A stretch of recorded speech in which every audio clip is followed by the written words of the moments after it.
কাটোয়া শহরে প্ল্যান বহির্ভূত নির্মাণের অভিযোগকে কেন্দ্র করে চাঞ্চল্য। বৃহস্পতিবার কাটোয়া পুরসভার এক্সিকিউটিভ অফিসার চঞ্চল কুমার মণ্ডলের নেতৃত্বে ইঞ্জিনিয়ারিং বিভাগের আধিকারিক, অ্যাসিস্ট্যান্ট ইঞ্জিনিয়ার, আমিন এবং পুলিশদের একটি দল শহরের একাধিক নির্মীয়মান বহুতল পরিদর্শনে যায়। প্রথমেই তারা কাটোয়ার কারবালাতলা এলাকায় প্রাক্তন তৃণমূল বিধায়ক রবীন্দ্রনাথ চট্টোপাধ্যায়, তার মেয়ে ডালিয়া গোস্বামী, ঘনিষ্ঠ সহযোগী দিগম্ব পাল, কালীচরণ চট্টরাজ সহ একাধিক মালিকের নামে নির্মীয়মান বহুতলটি পরিদর্শন করেন। পুরসভা সূত্রে জানা যাচ্ছে, ভবনটির জন্য G+4 নির্মাণের অনুমোদন থাকলেও পরিদর্শনে গিয়ে দেখা যায় সেখানে অতিরিক্ত একটি তলা নির্মাণ করে সেটিকে G+5 করা হয়েছে। শুধু তাই নয়, জমির দাগ নম্বর ও অনুমোদিত নকশার সঙ্গেও একাধিক অসঙ্গতি রয়েছে বলে মনে করা হচ্ছে। পুরো ভবনের বিস্তারিত পরিমাপ করে তদন্ত শুরু করেছে পুরসভা।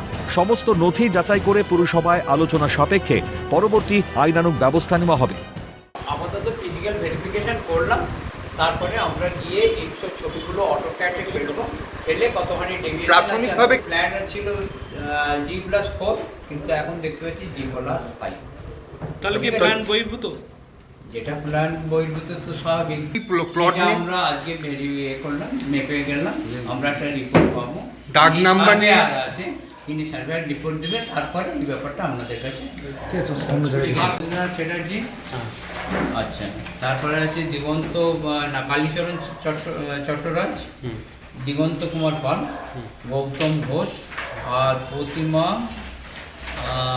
ডালিয়া গোস্বামী। এই প্ল্যানটা কি তাদের নামই? হ্যাঁ, না, এটা হচ্ছে যে জমির মালিকানা। প্ল্যানটা কি আছে, প্ল্যানের থেকে আমরা পরে প্ল্যানটা দেখে বলবো। এদিন শুধু কারবালাতলার বহুতলই নয়, কাটোয়া স্টেশন বাজার চৌরাস্তা মোড়ে সম্প্রতি নির্মিত একটি বহুতল হোটেল কাম রেস্তোরাঁতেও অভিযান চালায় পুরসভার তদন্তকারী দল।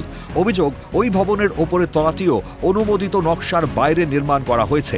সেই অভিযোগেরও তদন্ত শুরু হয়েছে।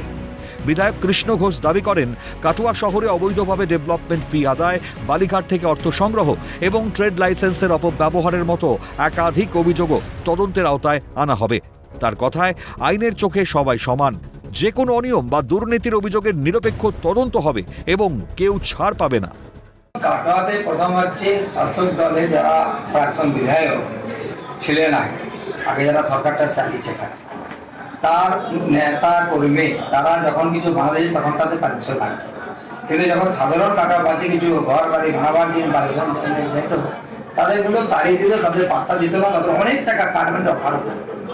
তো কাটোয়া এটা নতুন কিছু না, এমনকি কিছু হোটেলও এমন আছে যেগুলো অবৈধভাবে আছে শুনছি। তো এগুলো নিয়ে তদন্ত হবে, যদি অবৈধ কিছু থাকে তদন্ত হবে, নিশ্চিত থাকুন। কাটোয়ায় একটা ডেভেলপমেন্ট হচ্ছে, সেটা হচ্ছে কাটমানি।